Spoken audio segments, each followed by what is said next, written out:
Assalamualaikum warahmatullahi wabarakatuh.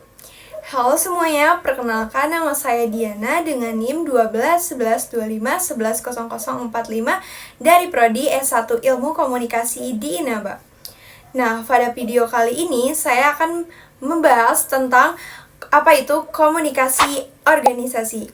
Jadi tanpa lama-lama lagi, kita langsung aja ke videonya. Nah, kita akan mulai pembahasan yang pertama, yaitu membahas pengertian dari ciri-ciri organisasi sosial. Organisasi sosial itu merupakan tatanan-tatanan sosial yang memiliki ciri-ciri sebagai berikut. Yang pertama itu memiliki tujuan yang sama. Yang kedua itu memiliki tingkatan-tingkatan dalam struktur kekuasaan dan kewenangan. Misalnya seperti di dalam sebuah organisasi itu ada ketua, wakil ketua, sekretaris, dan punya aturan yang wajib dipatuhi oleh semua anggota organisasi supaya organisasi bisa berjalan dengan tertib. Nah, yang ketiga itu adanya kerjasama antar anggota. Contohnya, setiap anggota itu pasti saling membantu dan punya peran masing-masing di dalam organisasi supaya mereka bisa menjalankan sebuah kegiatan itu dengan lancar. Yang ketiga, adanya kerjasama antar anggota, misalnya setiap anggota itu saling membantu dan punya peran masing-masing agar kegiatan bisa berjalan dengan lancar. Yang keempat itu punya tujuan dan kepentingan yang jelas. Nggak cuma kumpul aja, tapi mereka juga melakukan kegiatan yang bermanfaat. Contohnya seperti kerja bakti, rapat, atau kampanye.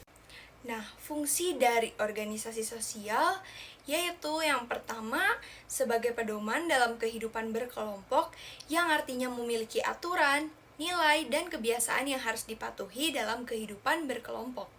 Contohnya di Karang Taruna nih, ada aturan untuk ikut serta dalam kerja bakti. Hal ini menjadi pedoman agar kerjasama berjalan dengan lancar. Nah, fungsi yang kedua yaitu menjaga keutuhan dan kesatuan di masyarakat, berarti membangun rasa kebersamaan dan saling menghormati, agar kehidupan tetap damai dan harmonis. Contohnya, seperti kegiatan gotong royong, menghargai pendapat orang lain, dan tidak menyebarkan berita hoax yang bisa menyebabkan perpecahan.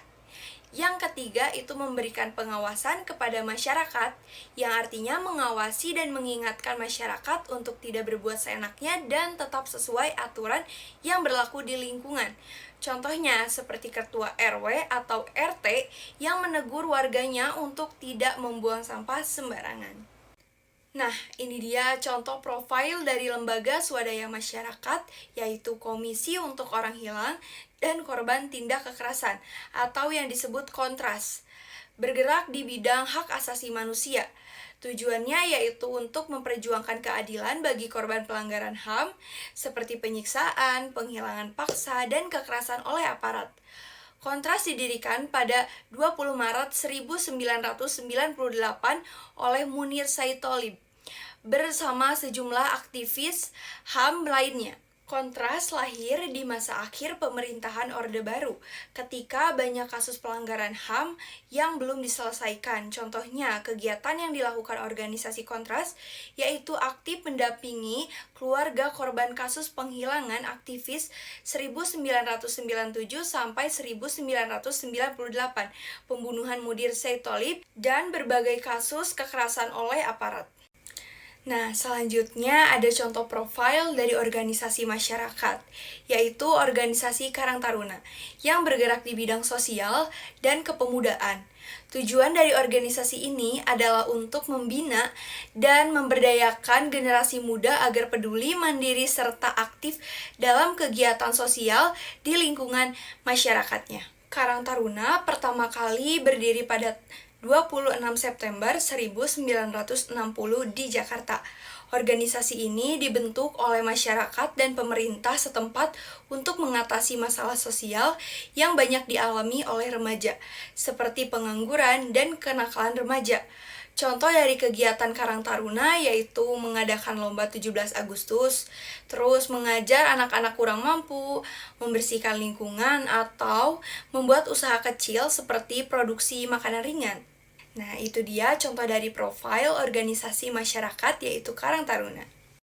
Nah, yang terakhir ini adalah contoh profil dari organisasi keagamaan, yaitu Majelis Ulama Indonesia atau MUI, yang bergerak di bidang keagamaan dan kemasyarakatan. Tujuan dari organisasi ini adalah untuk menjadi wadah musyawarah para ulama, pemimpin umat, dan cendekiawan muslim Indonesia untuk membimbing umat Islam agar hidup sesuai ajaran Islam serta membantu pemerintah dalam urusan keagamaan. MUI berdiri pada 26 Juli 1975 di Jakarta. Organisasi ini dibentuk sebagai tempat berkumpulnya berbagai ormas Islam agar bisa bersatu, memberikan arahan dan nasihat keagamaan kepada umat dan pemerintah. Contohnya dari kegiatan ini adalah mengeluarkan sertifikat halal untuk produk makanan, memberikan fatwa tentang penggunaan teknologi atau keuangan syariah, serta mengadakan sosialisasi bahaya aliran sesat dan hoax. Nah, itu dia contoh profil dari organisasi keagamaan. Nah, itu dia pembahasan-pembahasan yang bisa saya sampaikan di video kali ini. Saya pamit undur diri, sekian dan terima kasih. Bye-bye.